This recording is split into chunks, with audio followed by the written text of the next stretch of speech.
In 1982, before many people had home video recorders, football fans watched the BBC's coverage of the FA World Cup. And they talked to each other the next day and they went, that was a good theme tune, wasn't it? That opened with a really good theme tune.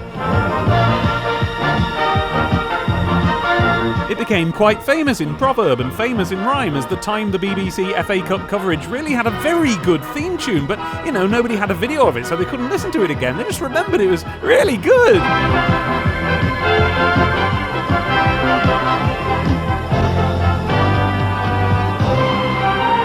And ha ha ha, the football people have been fooled into liking a musical. Hello! By the time you're watching this, the Cats movie is out. It's not out yet when I'm recording this, and so you know more than I do about whether or not it's any good. Probably not.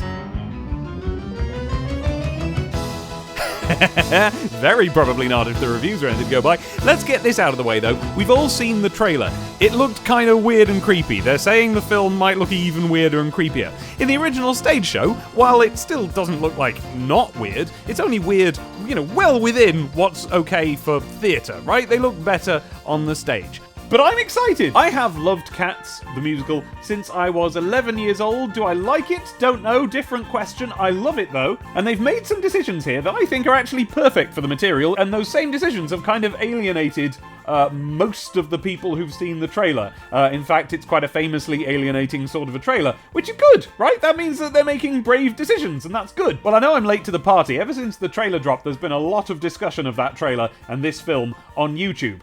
The thing is, it's been a bit frustrating for me because most people seem to be wrong about what Cats is. All those videos open with, so Cats is an upcoming movie adaptation, probably wrong, of a Broadway musical, wrong, about cats. Debatable. Also, nearly every YouTuber I've seen talk about this film has described it as having a flimsy plot, which they then describe as a load of cats get together to compete to be chosen by their elderly leader for reincarnation into a new and better life. I object to this, not because it inaccurately describes the plot of the show, but because the question, what is the plot of Cats, is not relevant to the show Cats, any more than would be the question, what is the plot of this tube of toothpaste? It suggests to me that most people, including who actually go as far as to record themselves talking about Cats on YouTube, don't really know enough about what Cats is. Well, I can help with that. The naming of cats is a difficult matter. It isn't just one of your holiday games. Far from being an ordinary musical, Cats is a poetry recital set to music by a composer whose critics were having a tough time figuring him out. Was he lowbrow? Was he highbrow? He didn't seem to want to make a statement either way. And then along comes Cats, which was sort of lowbrow and highbrow, all at the same time, in a way that nobody could quite understand. To find out why, we have to go further back. Cats is a musical adaptation of a poetry book called Old Possum's Book of Practical Cats by T.S. Eliot. The Practical Cats poems are quite light and fun, but T.S. Eliot himself wasn't terribly silly. He wasn't too serious either. He was Thomas Stearns. But no, he was very serious. He was on track to being the head of a bank before he moved into publishing, where he went on to be more or less the head of that as well. And during all of it, he was writing poems that were held up as being incredibly serious and very important. In fact, he was more or less the leading poet of his entire generation. So it's interesting that he wrote these silly little cat poems at all. He wrote them under the pseudonym of Old Possum, which was a nod to the animal-based nicknames given to one another by him and his co-workers in the office. The poems were slightly satirical, quite playful examinations of the types of personality you see in different cats, but also the reader was to understand that they were reading about different personality types of people as well. When he writes about the master criminal cat who's never to be found at the scene of the crime when the police arrive afterwards, you are invited to imagine a time when someone might come home and find, a toilet roll unravelled and strewn all around the bathroom and ripped up everywhere, and the culprit conspicuously missing. So for example, right, as a good example of this, the Mr. Mistopheles poem, I think, ought to be read with a sort of increasing exasperation, as the poem seems to start to complain about the things that the cat has done. So it's painting this portrait of a stage magician, but also you're invited to think of it as a cat. He can play any trick with a cork or a spoon and a bit of fish paste. If you look for a knife or a fork and you think it is merely misplaced, You've seen it one moment, and then it is gone! And you'll find it, next week, lying out on the lawn. And we all say, oh, well I never! Was there ever a cat so clever as magical Mr. Mistopheles? And I've known the family to call him in from the garden for hours, while he was asleep in the hall. And not long ago, this phenomenal cat produced 7 kittens, right out of a hat. And we all say, oh, well I never! Was there ever a cat so clever? You see what I mean? You're being invited to see this as sort of like a person, because it starts off as like a stage magician, and then also it's just someone being annoyed at the stuff their cat does to their stuff. They don't all come at it from that exact same angle. Sometimes it's more person than cat, sometimes vice versa, but that's the sort of thing. Now, I was reading it conversationally there, but a lot of these poems have a rhythm to them. So, for instance, he is quiet and small, he is black, from his ears to the tip of his tail. He can creep through the tiniest crack, he can walk on the narrowest rail. And so, because of that sort of songiness, and because they are about cats, and because they are for children originally, it was really only a matter of time before this was set to music. Jellicle cats come out tonight, Jellicle cats come one, come all, the Jellicle moon is shining bright, Jellicles come to the Jellicle ball. This is a 1954 composition by Alan Rawsthorne, narrated here by Robert Donat, and it all sounds roughly like this. Well, no, actually, most of it sounds a bit more sort of highbrow and symphonic than this, but I decided to highlight this one because I've noticed something about it. Rawsthorne has obviously noticed that the poem, Jellicle Cats Come Out Tonight, sounds in cadence and in tension a little bit like... Boys and girls come out to play, the moon to shine as bright as day. Leave your supper and leave your sleep and join your playfellows in the streets. So the tune that he's composed is kind of a musical reference to that, right? Like this. Jellicle cats come out tonight, Jellicle cats come one, come all, the Jellicle moon... Well, I think Lloyd Webber made the same connection, and that his tune references that as well. Jellicle cats come out tonight, Jellicle cats come one, come all. The Jellicle moon is shining bright, Jellicles come to the Jellicle ball. Which brings us to Lloyd Sir Andrew Lloyd Webber. He was born into a musical household. He was the son of a composer and an organist, and a pianist and violinist. Those are 2 people, not 4. His aunt was an actor, who showed him backstage at the theatre now and then, and so he got a sense of what that was like, and also she helped him, or encouraged him or something, to build a sort of a toy theatre that they had in their house, which him and his brother Julian, soon to become a virtuoso cellist, used to use to put on little productions. It was a complete fantasy world. You know, we had, I remember the whole floor there was just covered in these things, and we built buildings, and people would go to work, and there were trains, and people would get on them, it'd be rush hour, and everything was great. But it was really, I suppose it was pure theatre. All of this kind of went together to make someone who was, you know, it was just natural to this person to make musical theatre. There doesn't seem to have been any snobbery in the house regarding music, so although they were posh enough to be raised on classical music and opera and so on, Andrew was a teenager during the 60s, so he was bringing home rock records, and they don't seem to have been disparaged by the parents, or even considered to be a different form of music to the classical and the opera and so on. So, you know, again, it makes total sense that this is someone who would grow up to mix all these things together. He was already a fan of the Practical Cats book when he was a kid, and apparently he was 15 when he first set it to music. I do not know if any of the tunes that he used in that survive in the final show, because I haven't been able to source any of that at all, but you never know, things keep popping up. The flipping 45-minute long preview version of Phantom showed up just recently. So he goes off to Oxford weirdly young. I think he was about 17 when he went off to Oxford, and it becomes generally known that he's someone who can write a tune. And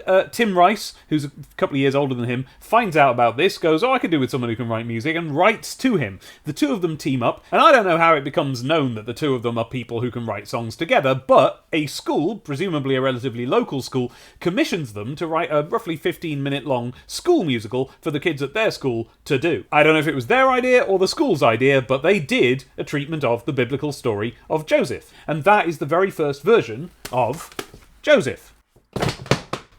It goes down very well. There's some sort of reviewer or someone in the audience, and it creeps its way onto the general stage as part of a review. And then, as most of a review, as a couple more songs get dropped into it, and then eventually as a short record. The pair of them are recognised as being quite clever, and are given a contract to write music for a while, during which time they take to heart suggestions they've been hearing, sometimes mocking, sometimes sincere, that they should do Jesus next. But they have this rebellious idea, the sort of rebellious idea you have when you're hovering around 20. Why don't we do that but do it from Judas's perspective. Oh, yeah, makes you think though, right? Eh? Now that's just the sort of light blasphemy that produces titters around the comfy churches of 1970 UK and absolute scandal in America. This is only about 4 years after John Lennon's Bigger Than Jesus comment, and it's probably just enough to sell records. So Jesus Christ Superstar, the title song, is pressed to disc and released as a single with Murray Head singing it. It does well enough in some places, not really in the UK, not really in America, but in some countries around the world, that the record company goes, yeah, alright, this is okay, this is worth doing a whole record of.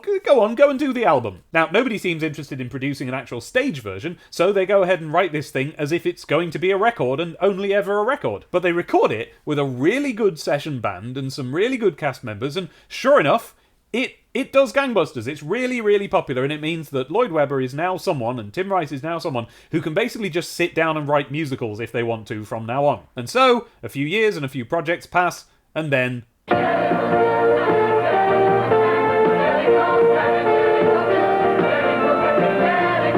And this is what it looked like. It might not be what you expect if you've seen clips from or all of the 1998 video release, but of course by that time Cats had made zillions of pounds and could afford to upgrade its costumes a bit. But I kind of wish I could see this version, where instead of people in what amounts to lycra cat costumes with headpiece, ears and ears, they're just sort of dancers moving like cats, and apart from little twists of hair to represent ears and bits of rope to represent tails, we really are basically looking at dancers and being invited to acknowledge that in a quite grown-up theatrical way. At the time, they were very concerned about it. These days, this show and things like The Lion King are so normalised that you wonder what they were worried about, but it was unique when it opened, and they were worried that the audience reaction was going to be quite like ours has been to the film. But I think that audiences back then who'd been following the news about the production as it had gone along, because it was like news in those days, I think they had a different context for what it was they thought they were watching, and that's what I'm trying to get across to you. They would have probably read the book before seeing the show, for example. Here's the first thing that I think you need to know about Cats. It's not a musical. It is a poetry recital of the most blisteringly middle-class variety possible. Now at this stage, Lloyd Webber can do anything he damn well wants. He won't necessarily secure a hit when he does, but he's just in a general life position that he can do whatever he wants. And what he wants to do is take that book of poems that he remembers from childhood and put that on stage, but make it, and this isn't just me making this up, this is what he wanted to make it, sexy. He imagined taking this book of wry children's poems, setting it to music, obviously, and then, and we don't know why he thought this, he wanted to make it look like this.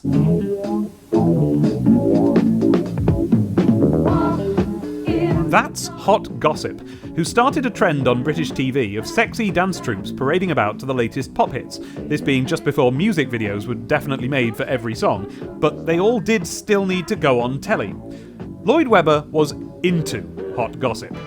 Yes, settle down. But yes.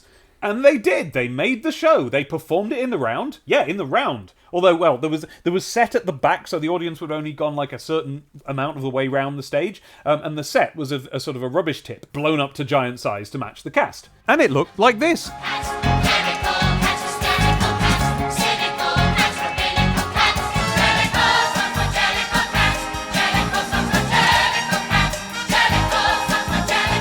Hot Gossip dancers parading about to pop songs, except instead it was to popular poems. Do you see that there really is a quite interesting and funny idea there? If you're Lord Poshington. And that's the thing, right? I mean, this is the poshest idea in history, isn't it? This is only a massive posho would think that this was an exciting, sexy idea. Only a giant posho would think that he could sell the nation on Old Possum's Book of Practical Cats, but sexy. But it worked! It was the first thing Lloyd Webber ever did that made him genuinely rich.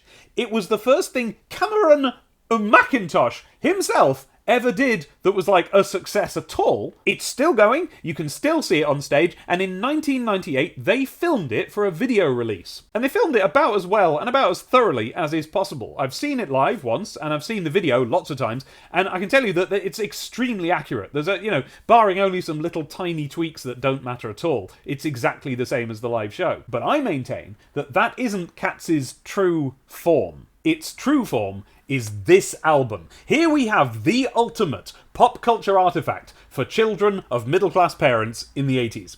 A double LP, I mean, I don't have the vinyl, but you know what I mean, of poems sung to pleasant tunes in posh voices, featuring the likes of Paul Nicholas and Brian himself, blessed. It's genuinely educational, actually interesting to children of middle-class parents in the 80s, and very dull. I say that as someone who loves it, and I always will. It opens on a 2-minute, 26-second long, instrumental, conceptual examination of what cats are, and if that isn't both interesting and incredibly dull as a kid's pop culture artifact, then just what is?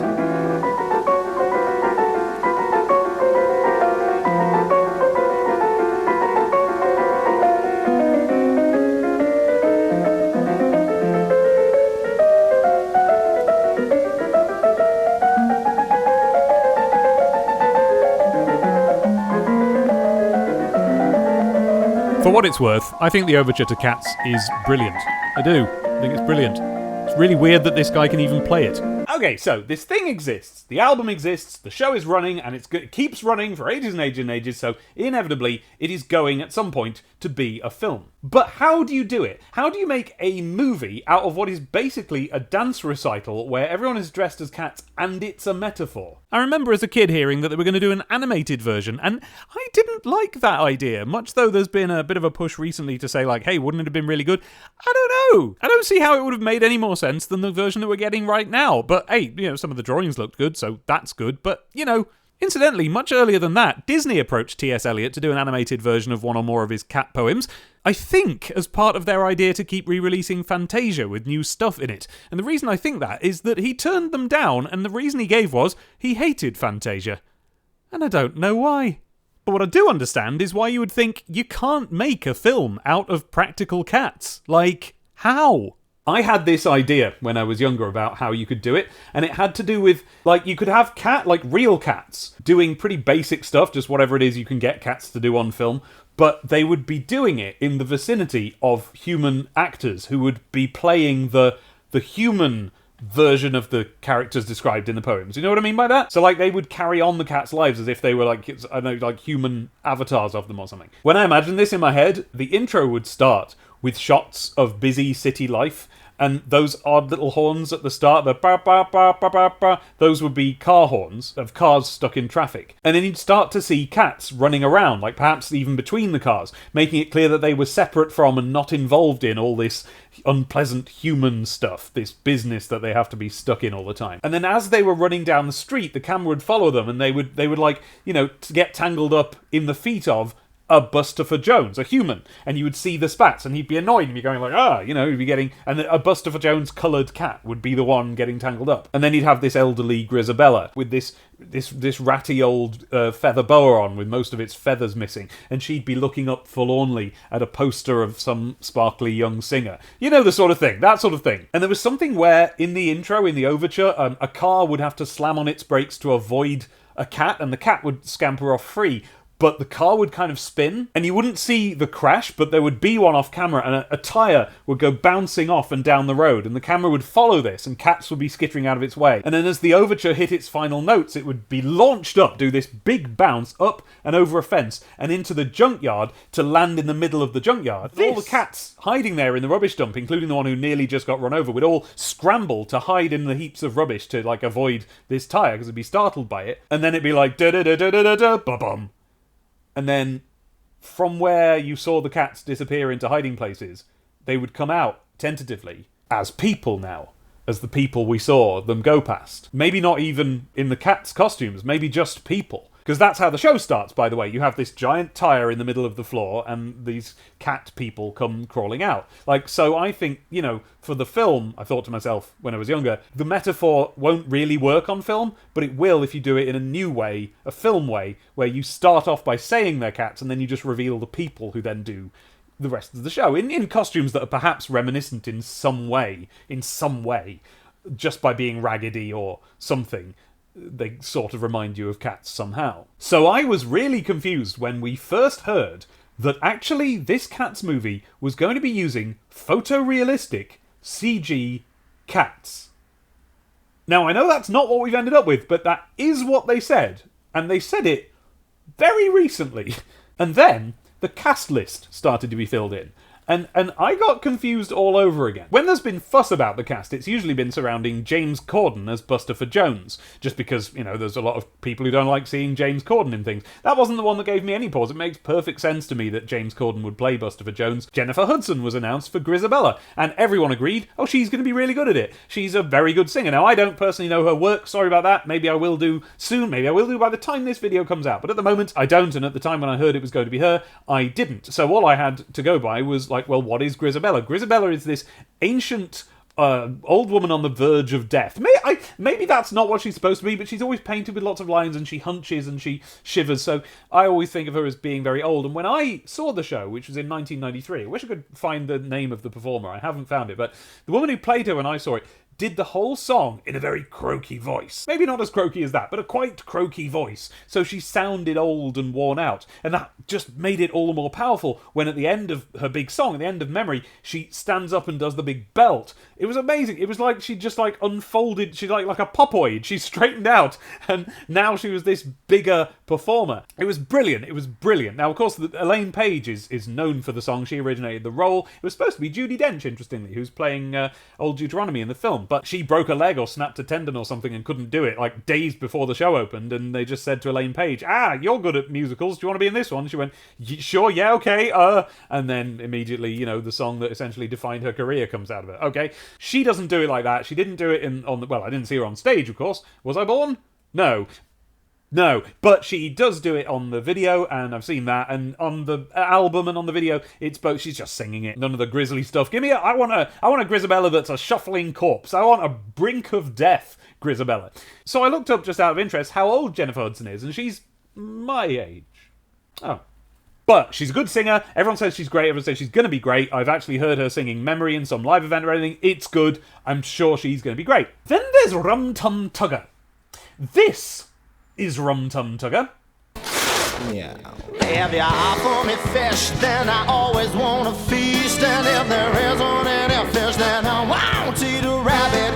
If you offer me cream, then I sniff and sneer. I only like what I find for myself. No. Have a little look at this, just to get the sense of it. His part is basically Bowie's Goblin King, but a cat. Rest of him's quite similar too. He's played in the film by Jason Derulo. Well, I didn't know who that was when I found out, so I looked him up, and I found this. I'm feeling like this is the opposite of love, but we know opposites attract. And I thought, if that's him, then not only is he perfect for the part, but whoever made this music video should make the Cats movie. I mean, look, there it is. This is the 2019 version of those hot gossip videos that the show was originally mimicking. Does that mean it's good? No! But it's Cats. Ian McKellen has compromat on someone in Hollywood, so he gets to be every old man in cinema, so he's going to be Gus the Theatre Cat. Great, that's perfect, that works really well. Old Deuteronomy, surprise twist, Judi Dench. Cool, great, that'll be good as well. Can she sing like Brian Blessed? Don't know, but I'm looking forward to finding out. But then I started to get really confused as I read a couple of the less big name members of the cast. This was what I tweeted when we found out, incorrectly it turns out, that they were going to be photorealistic cats. I said, haha, imagine if the photorealistic Cats movie still has the bit where the whole show stops for a 5-minute slow ballet solo from the white cat. Here's what I was referring to. It's a weird, haunted moment early on in the show.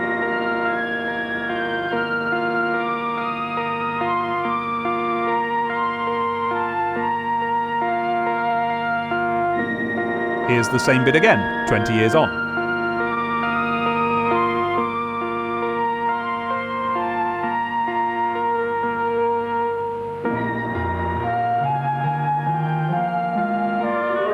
Now, obviously, you don't have to do that in the movie, and I was assuming they wouldn't. But that's the main thing that cat does. That cat doesn't have her own song or anything. She's basically, that's it. That's her spotlight moment. The cast they announced for that character is Francesca Hayward, a ballet dancer. So why, I was thinking, why are we casting ballet dancers for a film that will feature CG realistic cats. So I keep reading, and Skimbleshanks, right, who does have his own song, and he on stage is played by a dancer, because they all are, but he's not like a dancing cat. It's not, his main thing is he has a song, and he has lines, and he sings. And he's played by a ballet dancer. Stephen McRae, a ballet dancer. What? So what is it then? Are they dancers or are they CG pets? Were they going to do motion capture, but to then map it onto photorealistic cats with completely different limb joints and stuff? Are they going to be, oh, what if they're doing my idea? What if they're doing the thing where it's people and cats at the same time? I didn't know, but I was fascinated to find out, because here's the thing. It couldn't work. It couldn't be a film. It's a dance show. That's what it is. The songs, and certainly the story, is secondary to the fact that it's a dance show. So CG cats, what? This was what the CG cats were going to have to be doing. This is what the motion capture was going to be giving us. Here's your photorealistic pets. You may meet him in a by-street, you may see him in a square. But when a crime's discovered, then mortality!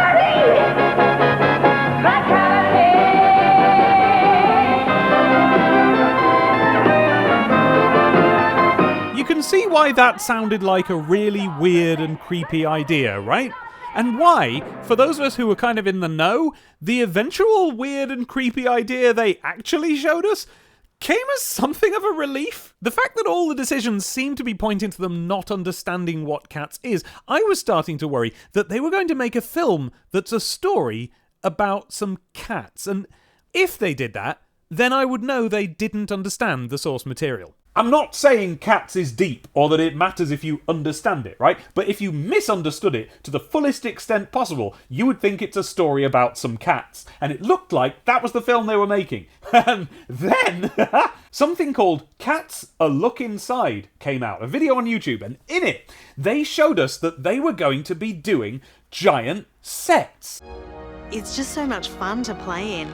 The scale of this film is huge, 3 or 4 times bigger from the cat perspective. It's a massive undertaking, a kind of Alice in Wonderland experience. As though human actors could be in those sets and look like they were smaller than human actors. A bit like the giant set of the rubbish dump from the musical. It looked as if actually they might know what they were doing. And then they said this. Tom's pairing them with a kind of level of technology which I don't think has ever been used before. We've used digital fur technology to create the most perfect covering of fur. These are people, but they're cats, and this is kind of blowing my mind. They're all over CG fur? On human actors? Are we back to hilarious? Or, if you're of a certain persuasion, porn like you've never dreamed of before. Porn you can spend the rest of your life pretending is art. And then we find out it's the choreographer of Hamilton.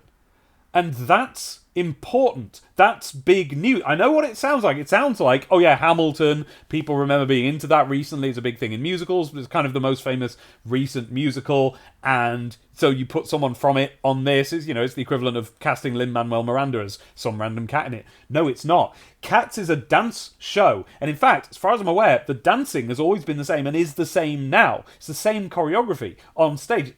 Always has been, presumably barring a few tweaks here and there. But this meant that for the film, they were completely redoing that, which is the main, as I've explained, portion of, it's the main ingredient of what Cats is. They're redoing it. Now, you could say that means they're throwing it out and it's going to be unfaithful. But actually, this is kind of back to that Jason Derulo video thing, right? This is them understanding that what they need to do with this is to have bodies making shapes. This is something the Hamilton choreographer can do really well. Like, the choreography in Hamilton is great. As in, the music coming alive visually, pulsing into people and out of them in shapes that tell the story. He makes streets and rooms and places out of people. He makes sets out of people, and you don't even really realise what you're looking at isn't sets until they all tumble apart into dancers again. And then the trailer comes out. And suddenly everyone's obsessed with how creepy the cats look, and they do. And we sort of agree among ourselves that the main reason is because, first off, they have these ears on the tops of their heads, but nothing at the sides to kind of, give them the cat head shape. They're just like people. They're just people, but with these weird ears. And human noses, that's the main one that we all kind of fixate on. They don't have... If they painted little black noses on or CG'd them on, people agree that maybe that would look a bit less creepy, but they have human noses. And I'm sat there going, yes, that's right, because they're people, but they're cats, but they're people. Now, that's supposed to be a kind of metaphor where everyone in the audience is well aware that what they're looking at is people, and they happen to be kind of dressed as cats, but they look more like people than cats, and that on stage makes sense because you just buy that as stagecraft. But in a movie, it kind of looks as if they're sort of hybrid cat, animal, people, and there's a certain element of like literalness that we're supposed to think that is something acceptable, and it's not. but at least it means that they are taking seriously the fact that the poems, and therefore the musical, address them as cats and people at the same time. So I was all poised for everybody to go, oh, this is weird, and for me to go, yeah, they got it right though, that's Cats is weird. And it looked like we were going to get the kind of film that Cats should be, because, that kind of film exists. Fantasia is one of those films. What I mean by that is, both Cats and Fantasia are just a sequence of pieces of music with nothing really tying them together. And so, going back to my earlier point, to make sport of the plot of Cats being a bit flimsy is like taking seriously the question, well, what's the plot of Fantasia then, if it's supposed to be so good? And to describe the plot of Cats in such terms as some cats compete to be chosen as the one who gets to come back to a new life is a bit like saying that the plot of Fantasia is that an orchestra plays some music and either they or you hallucinate animated sequences while that happens, waiting for the day when Mickey Mouse will come up to their conductor and congratulate him, at which point in the film there is a surprise twist as the conductor congratulates Mickey back. Technically, you can describe Fantasia that way, but if you do, you've missed the point of Fantasia, you don't know what it is, and frankly, you should have just dismissed the question outright. There's a couple of things in the trailer that make me worry. There's the part particularly where Rebel Wilson is made fun of by the trailer and apparently all of the other cats for dancing, which in a dance show... But generally speaking, it actually kind of looks just right. But then a second trailer comes out, and now I suddenly have problems, because there's a lot of lines of dialogue in it, which tells me that not only have they... Because there's no lines of spoken dialogue anywhere in actual Cats, except, I suppose, you ought to ask Mr. Mistopheles. There's a couple of lines like that, but they're part of songs. There's no conversation, there's no dialogue, and yet in this film, there's dialogue, and it seems to be about cats getting together to compete to be allowed to go on to a second life. Anyway, that's a lot of rambling about Cats, but the point is, I'm gonna see it. I'm definitely gonna see it, no matter how bad or good the reviews are. It doesn't matter. It isn't out when I'm recording this. By the time this is out, I'm sure it will be out. You've probably seen it. I might have seen it. But here's my prediction, and we'll see if I'm right about this. People are wrong about what Cats is, and I think they've made the movie that is that wrong version that people think Cats is. I think they've made the movie to change Cats into that. Into a story about some cats presenting themselves to be chosen to go to the Heaviside Lair and be reborn. Both, by the way. Which one is it? One or the other? And they've made the film to match what people already think Cats is. And that's odd. That's odd. I mean, we've already got, and we'll always have, the filmed version of the stage show. So I lose nothing if they make this the worst it could ever possibly be. But it's just such a weird idea to do it. Can't wait. Cannot wait to see this film. I'm going to have such a great time. Even if I hate it, I'm going to have a brilliant time. If I love it, I'm going to have a brilliant time. What I'd really like is if I love it and everybody else in the cinema hates it. That'd be just right. Thanks for watching. This was me basically trying to force myself to make a video in just a few days instead of taking months over them like I normally do. Almost just to prove to myself I can still do it. So maybe I can start to speed up a bit video-wise. And I have more to say about cats as it goes, but I'm against a deadline, so let's make that a second video.